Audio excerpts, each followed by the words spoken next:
أعوذ بالله من الشيطان الرجيم. بسم الله الرحمن الرحيم. السلام علیکم ورحمۃ اللہ وبرکاتہ۔ وعلیکم السلام ورحمۃ اللہ وبرکاتہ۔ سورہ صاد آیت نمبر 12 سے 20۔ ان الحمد للہ والصلاة والسلام علی رسول اللہ اما بعد۔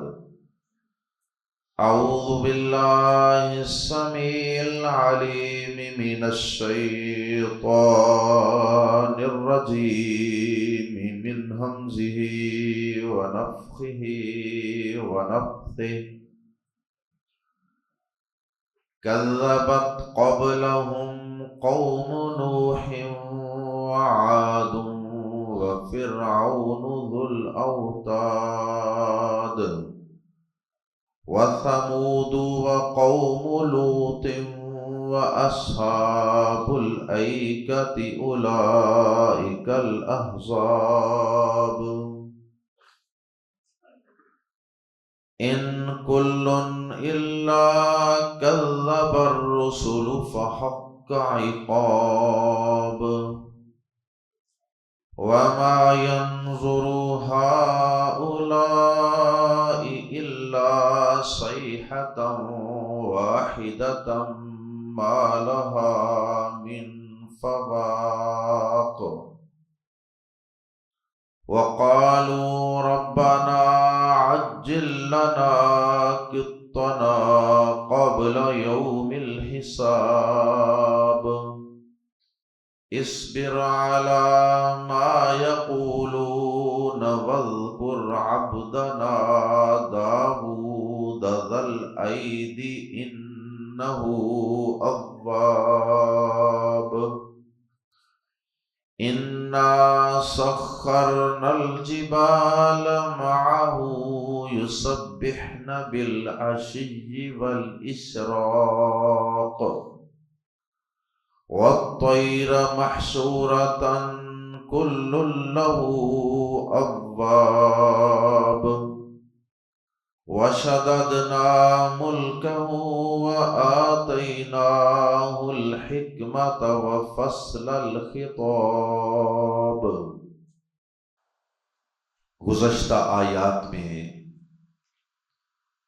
کفار کی طرف سے قرآن مجید اور پیارے نبی جناب محمد کریم صلی اللہ علیہ وسلم کا انکار کرنے کے لیے مختلف قسم کے اعتراضات کا تذکرہ کیا گیا کہ وہ کیا کیا اعتراضات کرتے تھے۔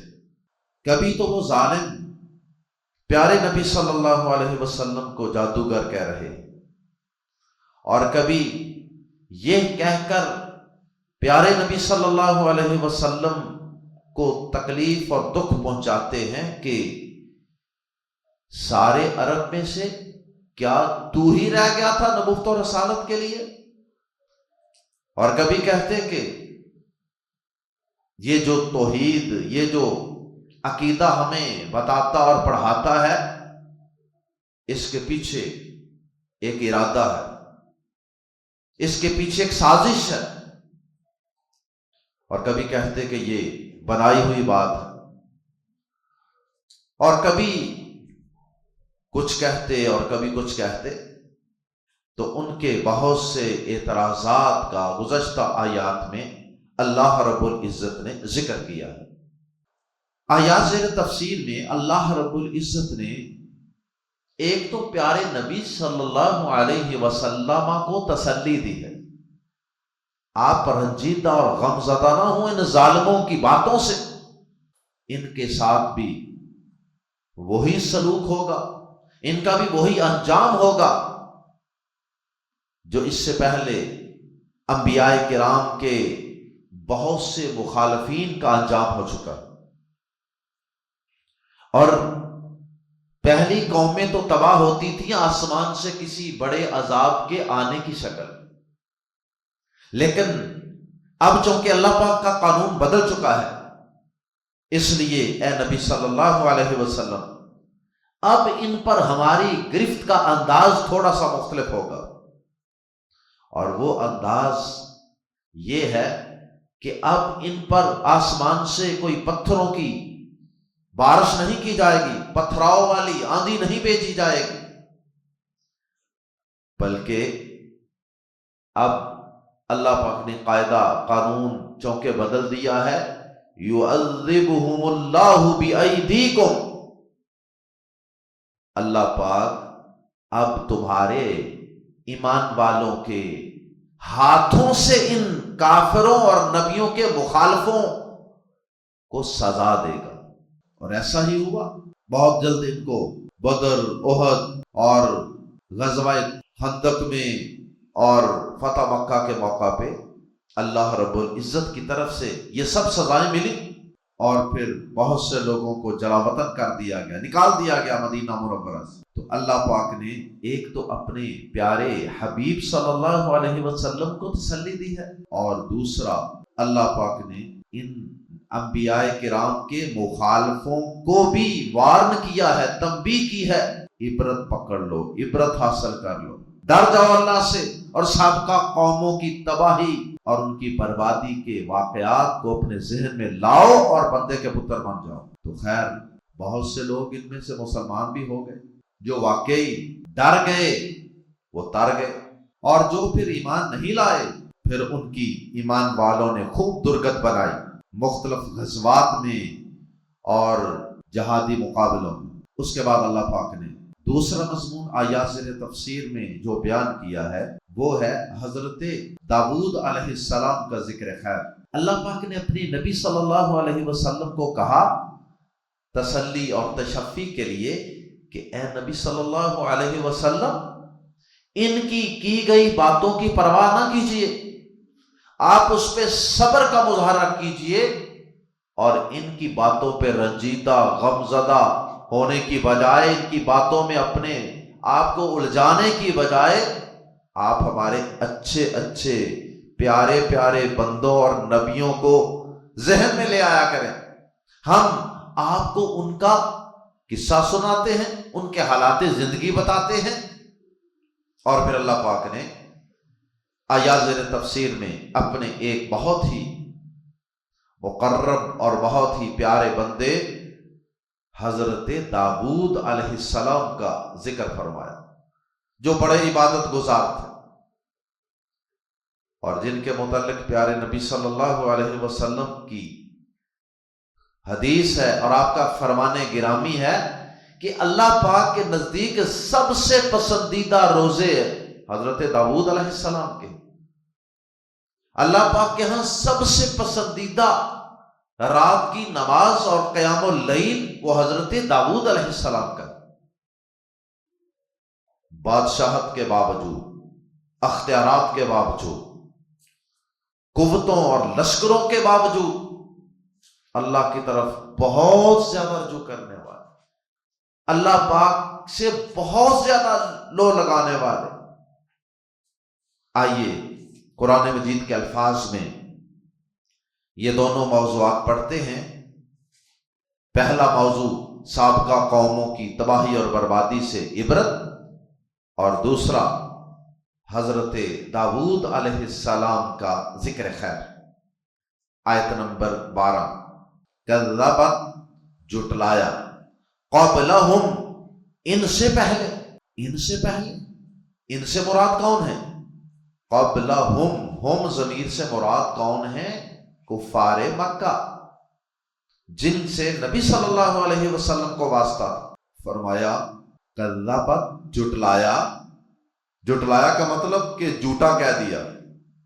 قبلہم ان سے پہلے، قوم نوح، قوم نوح، وعاد اور عاد کس کی قوم تھی؟ حضرت ہود علیہ السلام کی۔ وفرعون، اور فرعون نے ان سے پہلے قوم نوح نے بھی اپنے پیغمبر کو جھٹلایا، ان سے پہلے قوم عاد نے بھی اپنے پیغمبر ہود علیہ السلام کو جھٹلایا، وفرعون، اور فرعون نے بھی اپنے پیغمبر حضرت موسیٰ علیہ السلام اور حضرت ہارون علیہ السلام کو جھٹلایا۔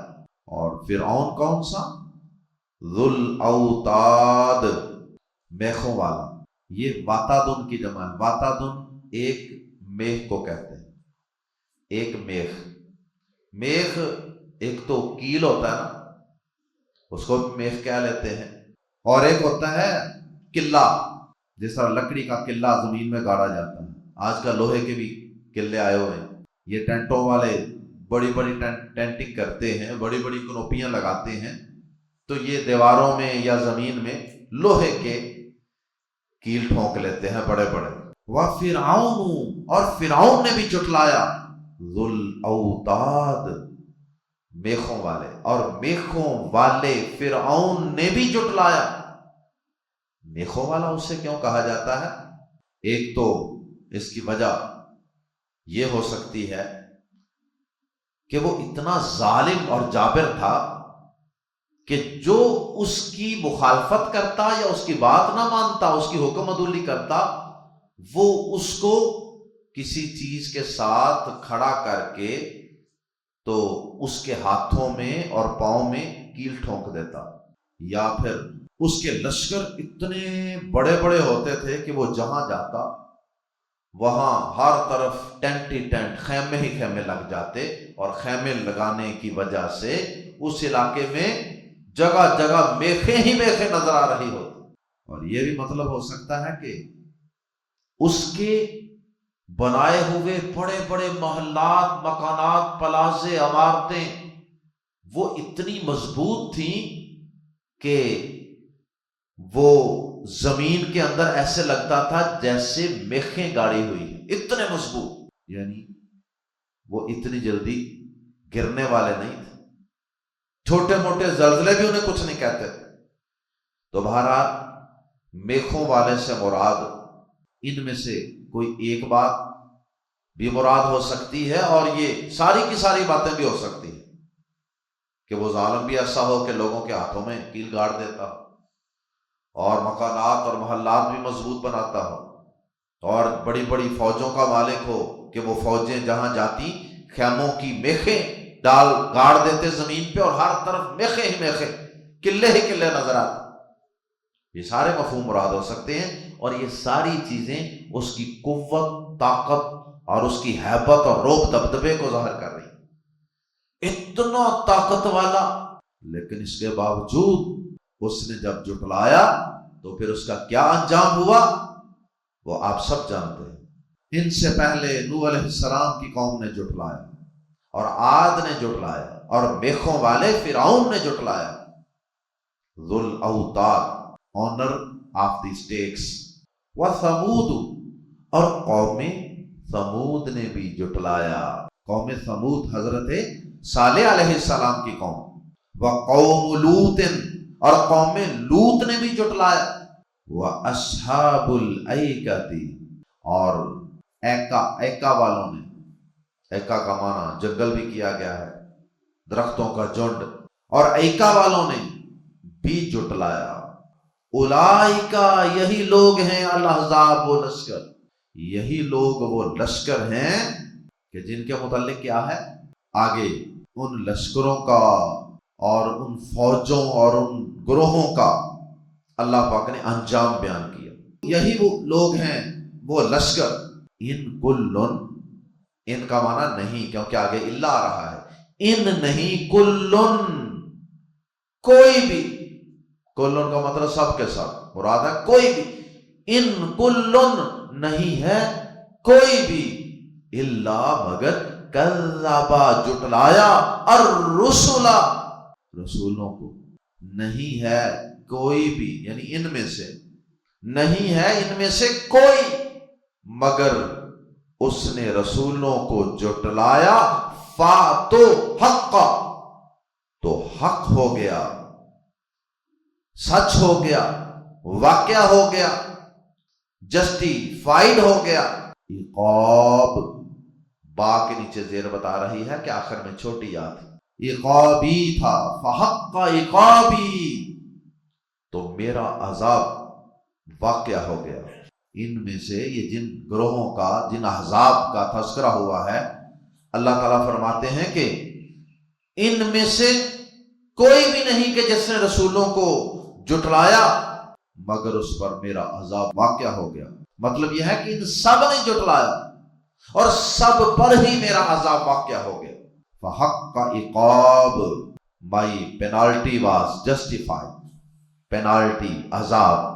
وما ينظر، اور نہیں، اللہ پاک نے سورہ عنکبوت آیت نمبر 40 میں اور دیگر مقامات ان قوموں پر آنے والے عذابوں کی تفصیل بیان کی ہے.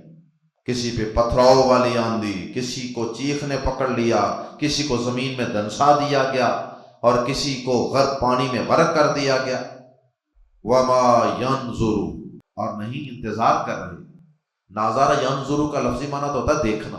انتظار کرنے والا بھی دیکھ ہی رہا ہوتا ہے کسی چیز کے آنے کو، کسی واقعے کے رونما ہونے کو دیکھ رہا ہوتا ہے کہ کب ہوتا ہے کب ہوتا ہے کب ہوتا ہے. تو اس سے بن گیا انتظار، نظر سے ہی انتظار. تو وما ينظر، اور نہیں وہ دیکھ رہے. ہؤلائی، یہ نہیں دیکھ رہے کا مطلب کہ نہیں انتظار کر رہے، یعنی یہاں ینظر ینتظر کے معنی میں. وما ينتظر ہؤلائی، یہ ہے اصل لفظ سمجھنے کے لیے. وما ينظر ہؤلائی، اور نہیں انتظار کر رہے یہ لوگ، ہؤلائی یہ لوگ، دیز، الا مگر صیحۃ واحدۃ، مگر ایک سخت چیخ کا. صیحۃ کی تنوین کی وجہ سے ہم ترجمہ کر رہے ہیں سخت چیخ، ہولناک چیخ. اور یہ لوگ کسی چیز کا انتظار نہیں کر رہے سوائے ایک سخت چیخ کے. اس سے مراد کیا ہے؟ نفخہ ثانیہ، دوسری دفعہ سور پھونکا جانا. کیونکہ دوسری دفعہ جب سور پھونکا جائے گا تو اصل قیامت اس وقت قائم ہو جب لوگ قبروں سے زندہ کر کے میدان محشر کی طرف لے جائے جا رہے ہوں گے. پھر حساب و کتاب ہوگا. تو فرمایا کہ یہ مکہ کے کافر، اے نبی صلی اللہ علیہ وسلم، یہ قوم عاد، سمود، قوم لوط اور یہ قوم فرعون اور قوم فرعون سے یہ کچھ بھی سیکھنے والے نہیں ہیں، یہ عبرت حاصل کرنے والے نہیں ہیں. حالانکہ یہ آتے جاتے ہیں شام، یمن، اور ان قوموں کے کھنڈرات اور ان کی تباہی کے نشانات یہ اپنی آنکھوں سے صبح شام دیکھتے. یہ لگتا ہے کہ وہ جو قیامت قائم ہونے والا، وہ جو ایک ہارن ہوگا، وہ ایک جو چیخ ہوگی سخت قسم کی، بس یہ اسی وصل کا انتظار کر رہے ہیں، اسی سخت چیخ کا انتظار کر رہے ہیں. ما نہیں، لہا جس کے لیے، ہا کی ضمیر لوٹ رہی ہے صیحۃ کی طرف.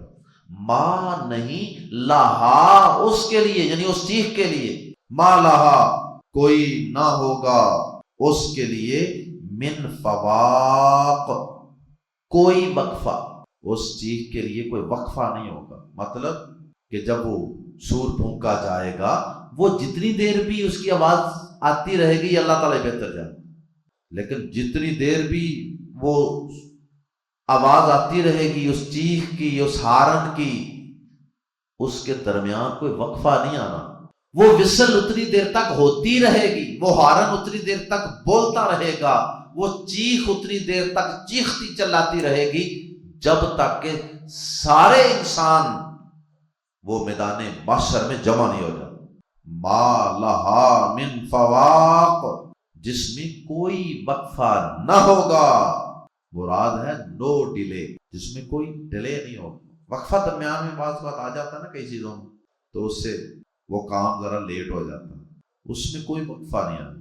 اللہ اکبر. فواق کا لفظی معنی اگر دیکھا جائے تو وہ ہوتا ہے دو دفعہ. قاموس میں لکھا ہے عربی زبان کی لغت میں کہ کسی جانور کا دودھ دو دفعہ دھونے کے درمیان جو وقفہ ہوتا ہے، مطلب ایک دفعہ ایسے ایک تھان کو پکڑا اور ایسے آپ نے دودھ نکالا، پھر دوبارہ دوسرا ہاتھ، پھر دودھ نکالا، یہ دونوں کے درمیان، اس کے اور اس کے درمیان 2 دفعہ دودھ دونے یا 2 تاروں کے درمیان جتنا وقفہ ہے اس کو کہتے ہیں فوات۔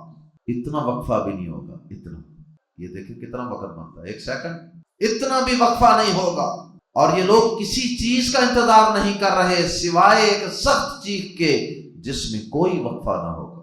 مطلب یہ ہے کہ یہ اللہ کے رسول صلی اللہ علیہ وسلم کو جھٹلانے والے لوگ یہ صرف اور صرف قیامت کے قائم ہونے کا اور اس سخت چیخ کا انتظار کر رہے ہیں۔ مطلب یہ کہ رسول اللہ صلی اللہ علیہ وسلم کو جھٹلانے والے یہ لوگ صرف ایک سخت چیخ کا انتظار کر رہے ہیں بس، اور کسی چیز کا انتظار نہیں۔ لگتا ہے کہ یہ اس وقت ایمان لائیں گے جس وقت قیامت قائم ہو جائے، تو پھر یہ سارے ہولناک مناظر اپنی آنکھوں سے دیکھ لیں گے، پھر یہ ایمان لائیں گے، جبکہ اس وقت تو ایمان لانا کسی کو کوئی فائدہ ہی نہیں دیتا۔ اور یہ ظالم تو قیامت کا مذاق اڑاتے ہوئے اس حد تک، جرت کی اس حد تک پہنچ چکے ہیں کہ یہ اللہ پاک کو مخاطب کر کے اللہ پاک سے یہ دعائیں کرتے ہیں بطور مذاق کے کہ یا اللہ وہ جو عذاب قیامت کے دن ہم پر آنا ہے نا، یا اللہ وہ جلدی ہم پر دنیا میں بھیج، وہ ابھی کیوں نہیں آ جاتا؟ اور اس دعا کا اگلی آیت میں ذکر ہے۔ ابو جہل اور دیگر ظالموں نے اللہ پاک سے جس طرح یہ دعا کی تھی نا، جس کا سورہ انفال آیت نمبر 32 میں ذکر ہے، انہوں نے کہا تھا اللہم ان کان ھذا ھو الحق من عندک فامطر علینا حجارۃ من السماء، کہ یا اللہ اگر صرف اور صرف یہی محمد صلی اللہ علیہ وسلم یہی حق ہے تو پھر ہم پر آسمان سے پتھروں کی بارش برسا دے، ہمیں پتہ چل جائے کہ واقعی یہی حق ہے۔ کتنی جہالت، کتنی دیدہ دلیری، کہ بجائے اس کے کہ یہ دعا کریں کہ یا اللہ اگر یہ حق ہے تو ہمیں حق کو قبول کرنے کی توفیق دے، اس کی بجائے یہ کہہ رہے ہیں کہ ہم اس کو حق مانتے نہیں ہیں، اگر یہ واقعی حق ہے نا تو یا اللہ ہم پر آسمان سے پتھروں کی بارش برسا دے، یا ہم پر کوئی دردناک عذاب بھیج دے۔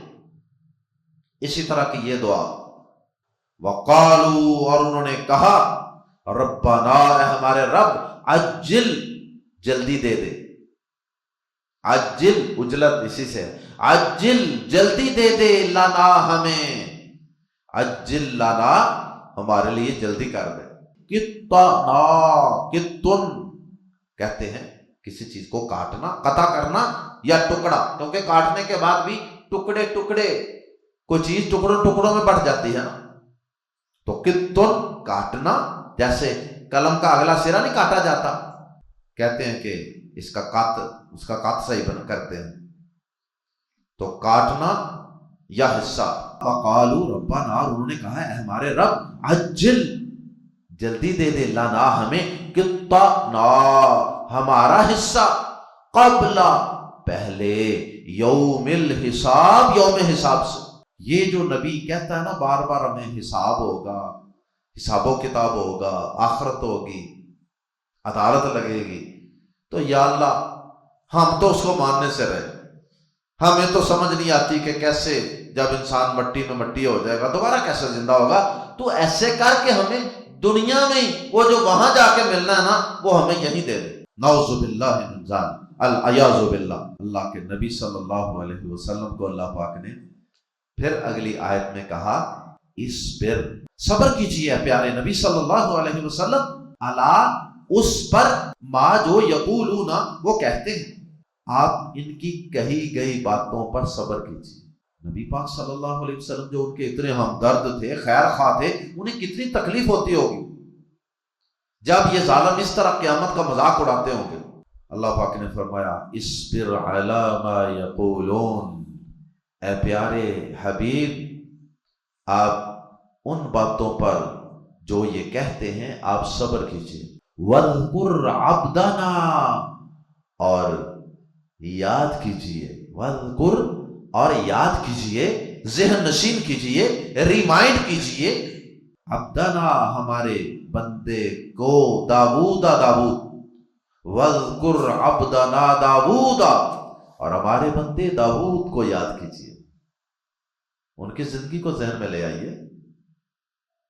آپ اپنے سے پہلے گزرنے والے نیک لوگوں کو، صلحاء کو، انبیاء کو اور زاہدوں کو، عابدوں کو اگر ذہن میں لائیں گے نا، آپ کو اس سے کچھ حوصلہ ملے گا۔ وَاذْكُرْ عَبْدَنَا داؤد، اور ہمارے بندے داؤد کو یاد کیجیے، ذل ایدی، ذا والا، الایدی ہاتھوں والا، مراد قوت والا۔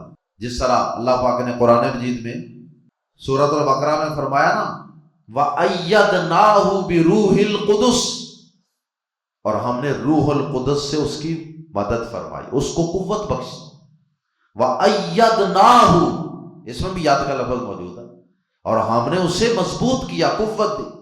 تو ید کا لفظ طاقت کے لیے، قوت کے لیے آتا ہے۔ اللہ اکبر۔ اور یہ قوت اور یہ طاقت اور یہ مضبوطی اللہ پاک نے داؤد علیہ السلام کو کئی لحاظ سے عطا فرمائی۔ ایک تو اللہ پاک نے انہیں جسمانی قوت طاقت بھی عطا فرمائی تھی، جیسا کہ سورۃ البقرہ میں ہے، وَقَاتَلَ داؤد جالوت، داؤد علیہ السلام نے کافروں کے بہت بڑے سپہ سالار کو، بہت بڑے جنگجو جالوت کو قتل کر دیا تھا۔ تو جسم میں طاقت تھی، تو جس طرح حضرت علی مرتضیٰ رضی اللہ تعالیٰ عنہ نے مرہب کو قتل کیا تھا، اور قلبی یعنی دل کے اندر بھی اللہ پاک نے قوت اور طاقت رکھی۔ کئی لوگ ہوتے ہیں جسمانی طور پہ بڑے قوت والے ہوتے ہیں، اندر بزدلی ہوتی ہے۔ داؤد علیہ السلام اندر سے، دل سے بھی قوت اور طاقت والے تھے۔ یہی وجہ ہے کہ پیارے نبی صلی اللہ علیہ وسلم نے فرمایا کہ داؤد علیہ السلام نے کبھی دشمن کو پیٹھ نہیں دکھائی، مطلب کہ کبھی میدان سے نہیں بھاگے، اتنے بہادر اور دلیر تھے۔ اسی طرح اللہ پاک نے انہیں عبادت کے اندر بھی قوت عطا فرمائی۔ عبادت میں قوت کیا ہے؟ ایک دن چھوڑ کے ایک دن روزہ رکھنا، جو سب سے مشکل روزہ ہے، وہ اللہ پاک نے انہیں عطا فرمایا۔ یہ روحانی قوت بھی ہے، جسمانی قوت بھی ہے۔ تو عبادات کے اندر قوت روزوں کی شکل میں، تہجد کی شکل میں، تسبیحات، ذکر، اذکار، اللہ سے لو لگانا، یہ بھی ایک اللہ تعالیٰ کی طرف سے انہیں روحانی قوت عطا کی گئی تھی۔ اور پھر اللہ پاک نے ان کو بطور ایک سپہ سالار کے اور ایک بطور بادشاہ کے اور حکمران کے بھی مضبوط بنایا کہ انہوں نے اپنے قرب و جوار میں ہر علاقے میں اللہ کے دین کی دعوت پہنچا دی تھی، اور جو کافر اور مشرک آگے سے ڈٹ گئے، جنہوں نے اللہ کے اس بندے کی حکومت کو قبول نہیں کیا، حضرت داؤد علیہ السلام نے ان کے خلاف جہاد کیا اور انہیں اپنی حکومت کے زیر نگی کیا۔ اسی طرح صحیح فیصلہ کرنے کی قوت بھی اللہ پاک نے انہیں عطا فرمائی، ورنہ بہت سے لوگ ہیں کہ جو فیصلہ کرتے ہوئے ڈنڈی مار جاتے ہیں۔ کیوں؟ کوئی مضبوط بندہ ہوتا ہے، ایک طرف طاقت والا بندہ ہوتا ہے، بڑے سٹیٹس والا ہوتا ہے، ڈر جاتے ہیں، گھبرا جاتے ہیں کہ یہاں صحیح فیصلہ مجھے مہنگا پڑے گا۔ لیکن حضرت داؤد علیہ السلام فیصلہ کو ڈیسیژن کرتے اور صحیح فیصلے کرتے لوگوں کے درمیان، اور بھی اللہ پاک نے انہیں خوبصورت آواز عطا فرمائی، پہاڑ، پرندے، یہ بھی ایک قوت ہے نا کہ اتنی بڑی مخلوقات۔ اسی طرح لوہے کو موم کر کے زریں بنانا، یہ بھی ایک بہت بڑی قوت تھی۔ تو یہ ساری چیزیں ہی اس سے مراد ہیں ذل ایدی، جو قوت والا تھا۔ اے نبی صلی اللہ علیہ وسلم، اس پر صبر کیجئے جو وہ کہتے ہیں، اور ہمارے بندے داؤد کو یاد کیجئے جو قوت والا تھا، اور ہمارے قوت و طاقت والے مضبوط بندے داؤد کو یاد کیجئے۔ مطلب یہ کہ جس طرح وہ مضبوط تھے، آپ بھی مضبوط ہو جائیے۔ انہو، یقیناً وہ اواب، بہت رجوع کرنے والا تھا۔ اور اس سبق میں آپ ایک اور بات پہ بھی غور کیجئے کہ آیات کے آخر میں آخری جو حرف ہیں، یہاں پر آ کے چونکہ ہم نے وقف کرنا ہوتا ہے، تو یہ حروف قلقلہ ہیں، قاف، تو، با، جیم، دال، جن کا مجموعہ قطب جد۔ تو کسی آیت کے آخر میں قاف آ رہا ہے، کسی کے آخر میں دال آ رہی ہے، کسی کے آخر میں با آ رہی ہے، تو یہ سب حروف قلقلہ ہیں، اور ان پر رکتے وقت اچھی طرح قلقلہ بھی کرنا چاہیے، اس کی خوب مشق ہوتی ہے ان آیات میں اور اگلی آیات میں۔ انہو اواب، یقیناً وہ بہت رجوع کرنے والا تھا۔ اواب مبالغہ ہے، بہت رجوع کرنے والا۔ اتنی مصروفیات، حکومت کی، سلطنت کی، لوگوں کے فیصلے اور نبوت اور رسالت کی ذمہ داریاں، دعوت، تبلیغ، جہاد، کیا ذمہ داری، اس کے باوجود ہر کام میں اللہ کی عبادت، ذکر، اذکار، تلاوت، ہر چیز کے لیے وقت نکال لیتے۔ یہ ہوتا ہے اواب، کہ مصروفیات کے اندر، کاموں کے اندر، ذمہ داریوں کے اندر الجھ کر اللہ کا ذکر، تلاوت وغیرہ، عبادت وغیرہ کو انسان بھولے نہ، بلکہ بار بار اللہ کی طرف، بار بار اللہ کی طرف۔ کوئی بندہ آیا، اس سے بات سنی، اس کی بات سنی ہے، اس کا فیصلہ کیا، یا دو بندوں کا جھگڑا آیا، اس کا فیصلہ کیا، تو اس کے ساتھ ہی اس سے فارغ ہوئے، ساتھ ہی اللہ کی طرف لو لگا۔ اگرچہ وہ فیصلہ بھی، وہ جہاد بھی، وہ دیگر ذمہ داریاں، وہ سب بھی عبادت ہی تھی، لیکن ایک جو باقاعدہ عبادت ہوتی ہے نا، نماز کی شکل میں، ذکر اذکار کی شکل میں، تلاوت کی شکل میں، اس کا انسان کی روح پر ایک خاص اثر ہوتا ہے، اس سے انسان کو ایک خاص لطف آتا ہے، اور اس کی اپنی ایک اہمیت۔ انا سخرنا الجبال، بے شک ہم نے مسخر کر دیا الجبال، پہاڑوں کو۔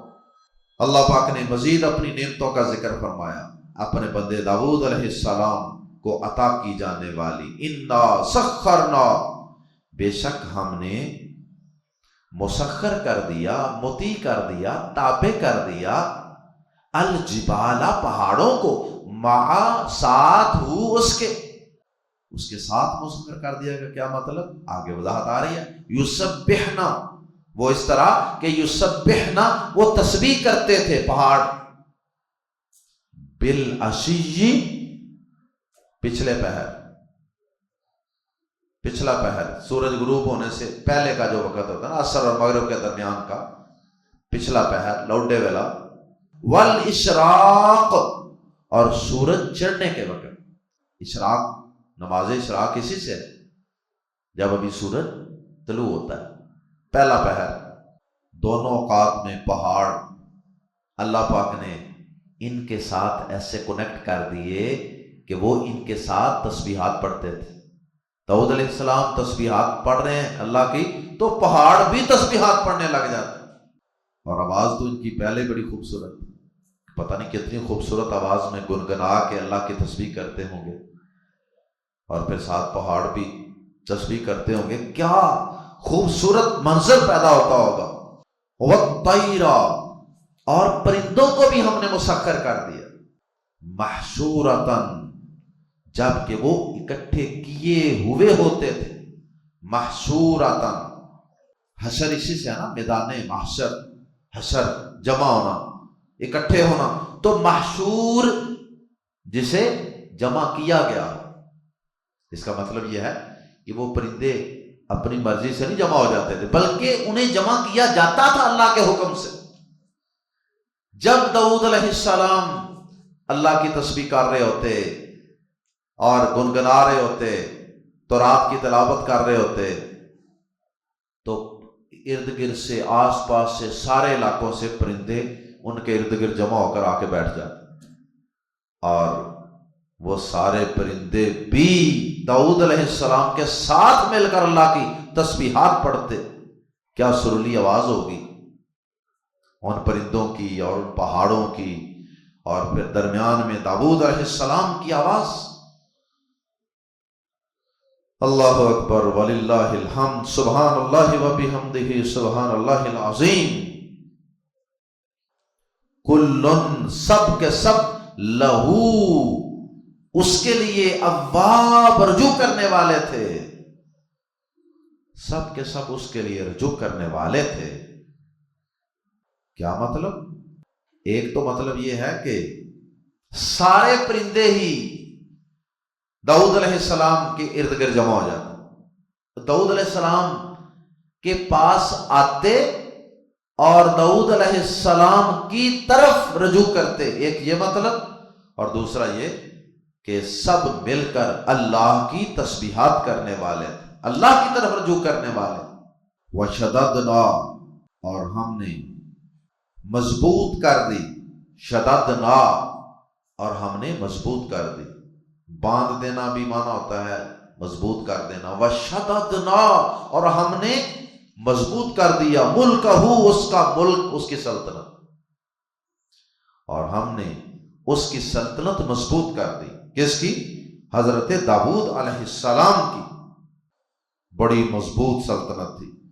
یہ نہیں ہے کہ فتنے، فساد، لڑائیاں، جھگڑے، کوئی بات مان رہا ہے کوئی نہیں مان رہا، ادھر آگ لگی ہے ادھر احتجاج ہو رہا ہے، ایسے بڑی مضبوط سلطنت جس میں خوشحالیاں ہیں، فراوانیاں ہیں، لوگ خوشی سے زندگیاں گزار رہے ہیں، اس میں بہت کچھ آ جاتا ہے۔ یعنی ایک کامیاب سپاہ سالار تھے اور بادشاہ تھے حضرت داؤد علیہ السلام۔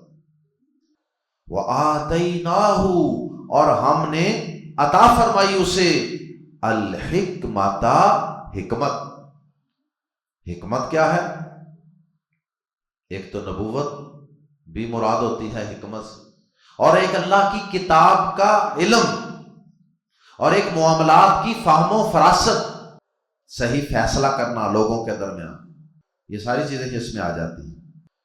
لیکن لوگوں کے درمیان فیصلہ کرنے کی بات کو بطور خاص الگ سے ذکر فرمایا، وَفَصْلَ الْخِطَابِ، اور فیصلہ کن گفتگو عطا فرمایا۔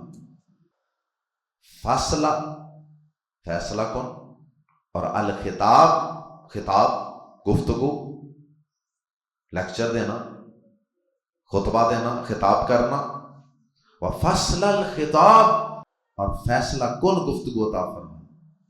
مطلب یہ ہے کہ ایک مطلب تو یہ ہے کہ لوگوں کے سامنے جب وہ کھڑے ہو کر تقریر کرتے تھے، گفتگو کرتے تھے، تو وہ بڑی فیصلہ کن، ایک ایک لفظ لوگوں کے دل کے اوپر اثر کر رہا ہوتا، اور ایک ایک بات کی کلیئر کٹ لوگوں کو سمجھ آ رہی ہوتی۔ بعض لوگ بات کرتے ہیں لوگوں کو پلے کچھ نہیں پڑتا، گھنٹہ ڈیڑھ لگے رہتے ہیں، کہتے ہیں پتہ نہیں جی کی گل کر کے چلے گئے، پتہ ہی کچھ نہیں لگا۔ نہیں، لوگوں کو خوب واضح سمجھ آتی تھی، اونچی آواز اور الگ الگ موتیوں کی طرح پروئے ہوئے الفاظ، اور تھوڑے وقت میں بہت زیادہ گفتگو کرنا، یہ ساری چیزیں اللہ نے عطا فرمائی۔ اور ایک اس کا مطلب یہ بھی ہو سکتا ہے کہ کوئی جھگڑا لے کر آتا تو ان کا فیصلہ بڑا کلیئر کٹ کرتے، فصل الخطاب، یہ نہیں ہے کہ فیصلہ سناتے وقت گول مول بات، نہیں، بڑا کلیئر کٹ فیصلہ کن خطاب، بس بھائی یہ ہوگا، ایسے ہوگا، تم نے یہ کرنا، تم نے یہ کرنا، تمہارا یہ حق ہے، تمہارا یہ حق ہے، یہ ساری چیزیں ہی اس میں شامل ہیں۔ اور اسی فصل الخطاب اور اسی حکمت کی نعمت کا تذکرہ اگلی آیات میں تفصیل سے آ رہا ہے کہ کس طرح حضرت داؤد علیہ السلام لوگوں کے جھگڑوں کے فیصلے کیا کرتے تھے۔ انشاءاللہ پڑھیں گے آئندہ سبق میں۔ سبحانک اللہم و بحمدک، اشہد ان لا الہ الا انت، استغفرک و اتوب الیک۔